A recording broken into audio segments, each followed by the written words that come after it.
ഡൽഹി വിവേക് വിഹാറിലെ നവജാത ശിശു സംരക്ഷണ ആശുപത്രിയിലുണ്ടായ തീപിടുത്തത്തിൽ 6 കുഞ്ഞുങ്ങൾ മരിച്ചു.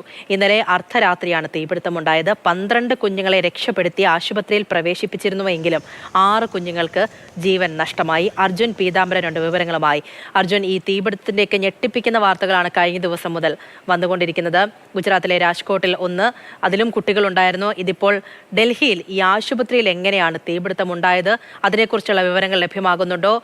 തീ പൂർണ്ണമായും അണയ്ക്കാനൊക്കെ സാധിച്ചിട്ടുണ്ടോ? എന്താണ് അവിടുത്തെ അവസ്ഥ?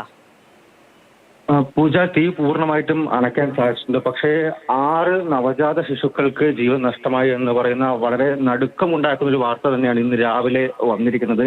ഇന്നലെ അർദ്ധരാത്രിയോടുകൂടി വിവേക് വിഹാറിലെ ഈ കുട്ടികളുടെ ആശുപത്രിയിൽ, അതൊരു 3 നില കെട്ടിടമായിരുന്നു. ആ 3 നില കെട്ടിടത്തിലാണ് വലിയ രീതിയിലൊരു അഗ്നിബാധ ഉണ്ടായിരുന്നത്. ഷോർട്ട് സർക്യൂട്ട് ആണ് എന്നുള്ളൊരു പ്രാഥമിക നിഗമനമുണ്ട്. മാത്രമല്ല, വലിയ ഒരു ചൂട് ഡൽഹി, പ്രത്യേകിച്ചും ഉത്തരേന്ത്യയിൽ പൊതുവെ നിലനിൽക്കുന്നുണ്ട്. ഇതെല്ലാം ഒരു പക്ഷേ ഈ തീപിടുത്തത്തിലേക്ക് നയിച്ചിരിക്കാം എന്നുള്ളതാണ് നിലവിൽ ഒരു കണക്കുകൂട്ടൽ. എന്തായാലും അന്വേഷണം തുടരുന്നുണ്ട്. എങ്ങനെയാണ് ഈ അഗ്നിബാധ ഉണ്ടായത് എന്ന് അതിൽ കൃത്യമായ ഒരു ഉത്തരം പോലീസിന് ലഭിക്കണം.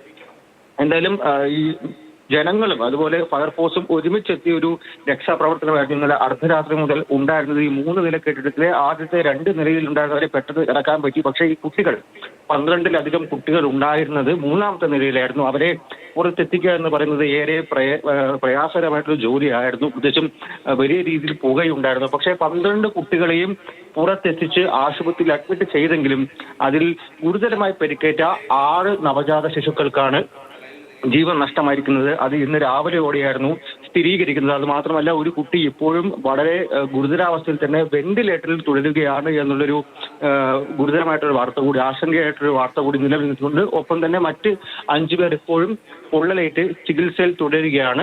എന്തായാലും ഇതിനോടകം ഈ ഫയർഫോഴ്സിനെല്ലാം തന്നെ വന്ന് ഈ തീ അണയ്ക്കാൻ വേണ്ടി സാധിച്ചിരുന്നു. ആ 3 നില കെട്ടിടത്തിന് തൊട്ടടുത്ത കെട്ടിടത്തിലേക്കും അഗ്നി പടർന്നിട്ടുണ്ടായിരുന്നു. പക്ഷെ അതെല്ലാം ഫയർഫോഴ്സിന് കൃത്യസമയത്ത് എത്തി ഇത് തീ അണയ്ക്കാൻ പറ്റി എന്നുള്ളത് വളരെ വലിയൊരു ദുരന്തത്തിൽ നിന്നാണ് ഒരു പക്ഷേ രക്ഷിച്ചത്.